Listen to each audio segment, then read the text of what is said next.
Ah.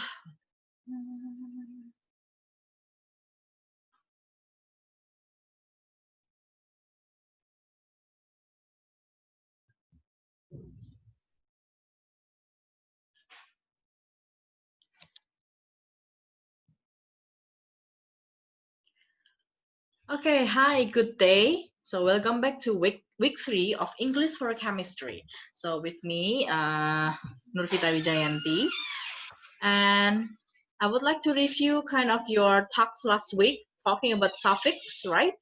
So there are so many types of suffix. For example, according to what I have learned from your talks, you mostly talk about or ing, iron, ness, and it. It is to form noun. So if you have a word and then that word is being attached by or ing, ion, ness, and it, it will form to noun. Jadi intinya adalah ketika kalian memiliki suatu kata, kemudian kata itu tambahkan oleh kata-kata ini ke beberapa kata ini, misalnya dari kata misalnya follow, mengikuti, kemudian ditambah menjadi follower, right? Kemudian, nah, follow itu sendiri adalah kata kerja, begitu ya, kalau kalian cek di dictionary. Kemudian ditambahi itu nanti akan menjadi kata benda, karena artinya nanti menjadi pengikut, ya, menjadi orang-orang yang mengikuti. Kemudian nanti ada suffix lagi, selain ada or, ing, ioness, it, kita juga punya yang namanya full, less, os, and if. Ini untuk membentuk yang namanya adjective. Sementara itu yang IV, ice atau ice, ya ini ice sama ice itu bedanya hanya masalah aksen ya. Kadang ada yang penulisannya melalui aksen Amerika, ada yang penulisannya melalui aksen British. Jadi sebenarnya dua-duanya boleh dipakai. Nanti tinggal ya, kamusnya itu kamus Amerika atau kamus British. Ini untuk form verb. Jadi misalnya organize, pakai SE sama ZE itu sama aja, artinya organize gitu ya, artinya nanti verb. Nah, it means that you don't need to to memorize all of those suffixes, but then you only have to consult with dictionary. Jadi tidak perlu dihafalkan, yang penting kalian itu rajin-rajin aja membuka kamus gitu ya. Nah, kemudian this is the formation. Ada satu gimana sih cara memformat? Nah, biasanya kalau kalian ikutin pattern-nya atau polanya, itu biasanya adalah noun, itu akan menjadi noun ketika noun itu bisa dari kata benda ditambah er, itu juga tetap menjadi kata benda. Contohnya dari kata boil menjadi boiler.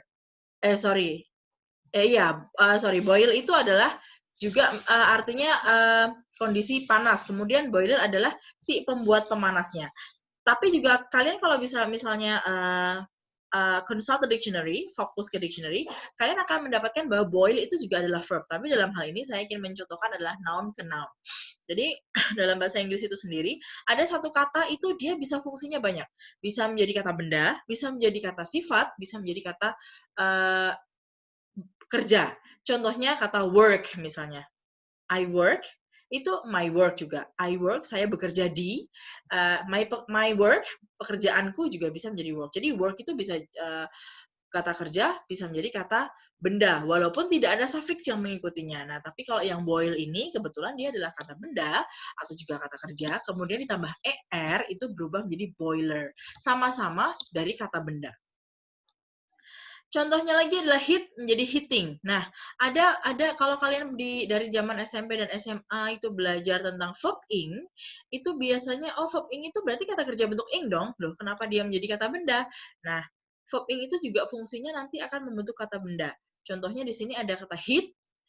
Hit itu adalah artinya noun, fungsinya adalah kata benda.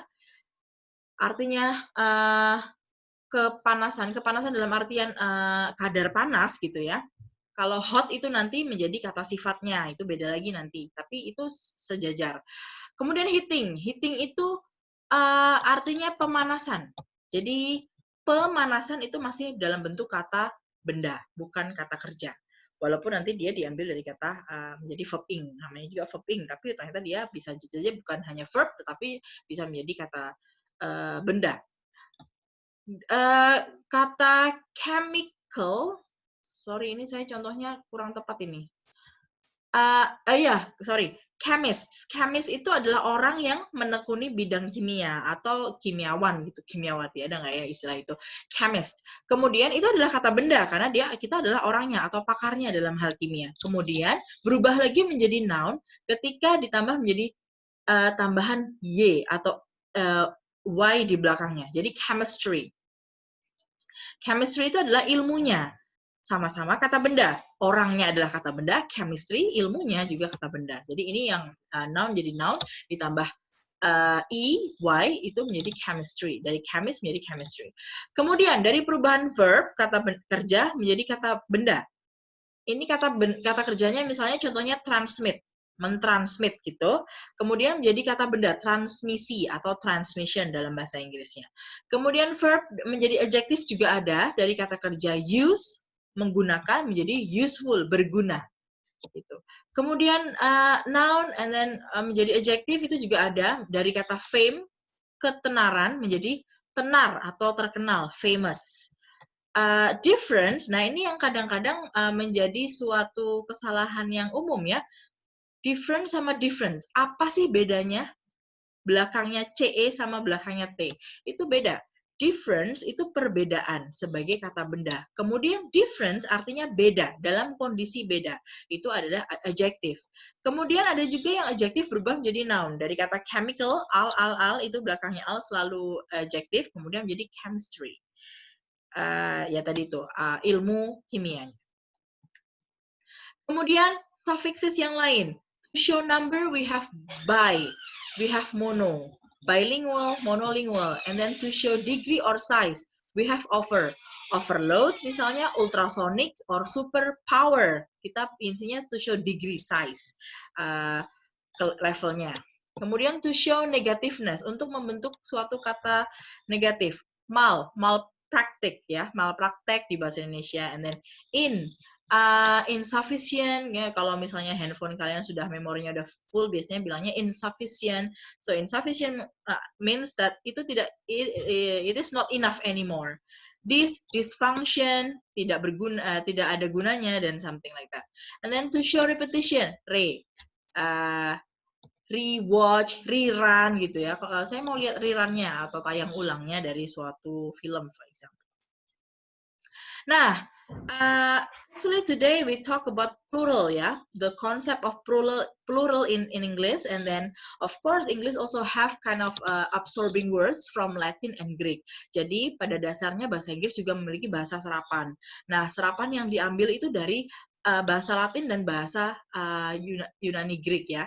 Nah, ini plural ini nanti akan juga tidak semuanya itu suffixnya itu bisa dikasihkan oleh satu plural yang sama, suffix yang sama. Contohnya misalnya ada this ya. Tadi kalau untuk menunjukkan negatif itu kan ada this.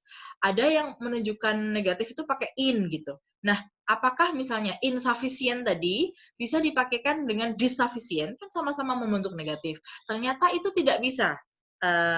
Tidak bisa karena yang satu miliknya Latin, yang satu miliknya Greek. Jadi kita tidak bisa mentang-mentang in itu untuk negatif semuanya kemudian menjadi insufficient, kemudian yang satunya dissufficient. Nah, yang dissufficient itu yang tidak diterima karena dia bukan berasal dari certain absorbing words.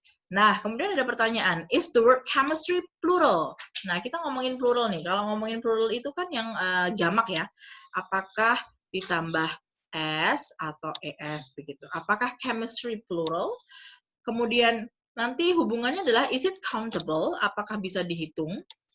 Kemudian apakah does it always end up with s or as? Kemudian how about mathematics, politics, economics? Nah, saya jawab satu-satu. Jadi bahwa the word chemistry itu kalau you consult the dictionary, you will find that chemistry is plural. It means that it can be counted. Jadi karena chemistry itu plural, jamak, ini bisa dihitung. Jadi, kalau di dalam bahasa Inggris, karena dia bisa dibentuk sebagai plural form, jadi kita bisa menambahkan S atau ES di sini. Nah, kalau chemistry itu nanti kita tambahkannya adalah ES. Karena kenapa? Karena chemistry itu diakhiri oleh Y. Jadi dia akan berubah menjadi IES. Nanti jadi chemistries. Okay? Dan itu bisa dihitung. Does it always end up with SASA? Well, of course, because it is plural. And then how about mathematics, politics, and economics? Nah, ini adalah pengecualian. Nah, di dalam bahasa Inggris itu memang selalu banyak pengecualian yang memang agak annoying ya. Sometimes it is annoying. Kadang menjengkelkan sekali kalau harus menemukan bahasa Inggris itu yang tidak reguler. Contohnya saja dulu waktu SMP SMA kalian mungkin sudah mulai menghafalkan yang namanya verb to. Verb to yang reguler banyak, tapi yang irregular juga banyak. Ada it menjadi ate, ada eaten. Nah, ini kenapa tidak tambah ed aja semua? Nah, itu salah satu dari ketidakreguleran si bahasa Inggris itu sendiri. Nah, sama halnya dengan plural, ada yang kalau plural itu bisa dihitung, tetapi kemudian otomatis akan ditambah s atau es. Oke, kita punya book, satu buku, kemudian kalau saya punya 5 buku, saya akan mengatakannya 5 books. Oke, simply I will put s di belakang kata k gitu, huruf k, books. Tetapi ada beberapa kata yang tidak mau ditambah s. Contohnya adalah fish. Fish itu ikan. Kalau saya punya 2 ikan, itu tidak bisa dikatakan sebagai 2 fishes, tapi dia maunya itu tetap fish. Tapi anehnya lagi, fish ini adalah countable, bisa dihitung. Kan ada tuh kata benda yang tidak bisa dihitung. Contohnya sand, pasir. Kan kita tidak, karena dia tidak bisa dihitung, kita tidak boleh pakaikan s karena dia kita anggap sebagai singular, kita anggap sebagai tunggal. Sand, sugar, gula ya, nggak boleh ditambah sugars gitu. Kemudian ada water itu nggak bisa ditambah s, waters, karena dia tidak countable, tidak bisa dihitung dan dianggap sebagai singular. Nah, dan artinya tidak bisa ditambah s atau es. Nah, yang balik lagi ke mathematics, politics, and economics. Ini yang termasuk dalam satu hal yang irregular, tidak reguler, tidak beraturan maknanya aturannya. Jadi mathematics itu walaupun ada s di belakang, itu doesn't mean that it has a lot of mathematics or it has a lot of politics or it has a lot of economics. No, mereka itu tetap singular, tetap satu. Mathematics karena itu di dalam bahasa sains ya, itu termasuk suffix ya, S-nya itu termasuk suffix dan itu termasuk dalam Greek suffixes. Jadi ada mathematics, politics, economics. Kalau misalnya dulu chemistry menjadi chemistic, bisa aja jadi chemistics, tapi dia miliknya si another suffixes. Jadi chemistry bukan chemistic, tapi jatuhnya menjadi chemistry. Nah, ini salah satu tidak beraturannya bahasa Inggris. Jadi memang ya kita harus getting along ya, kita harus adjust, kita harus menyesuaikan memang. Jadi kalau dihafalin ya boleh dihafalin awalnya, tapi nanti ya kita pahamilah bahwa beberapa kata memang akan berbeda. Tidak semuanya harus sama ditambah s, tidak semuanya harus sama dengan tanpa s begitu. Nah, oke. I would like to go on to the talks, yeah. So this is the exercise. Do the exercise on page 14 and 15. Jadi di bagian halaman 14 itu ada bagian exercise, nah itu di tengah-tengahnya itu. Kemudian itu lanjut ke halaman 15, tapi nggak sampai full. Jadi satu subtitle exercise itu dikerjakan semuanya. Type it down in Times New Roman using Microsoft Word. Font 12. Jadi ternyata kemarin kalau ada yang pakai tulis tangan kemudian difoto agak rumit juga saya untuk mengumpulkan. Jadi I think it is better for you to type it down. Jadi diketik ya, and then using Times New Roman font 12, and then using Microsoft Word of course, and then submit it via Siakat. I will open the Siakat and then you can submit it. And then I will also give you the deadline. It should be on October the 8th, 2020 at 8 p.m. Jadi ya jam-jam segini sebelum kita mulai kelas besok paginya hari Jumat gitu ya. So I think that's all for today. If you have any question, feel free to ask the question via WhatsApp group ya. And then if you want to comment something or you want to share about something or you want to share about your experience having kind of exercise in suffixes or plural, you may share it via WhatsApp. WhatsApp group ya. So thank you for today and see you next week. Bye bye.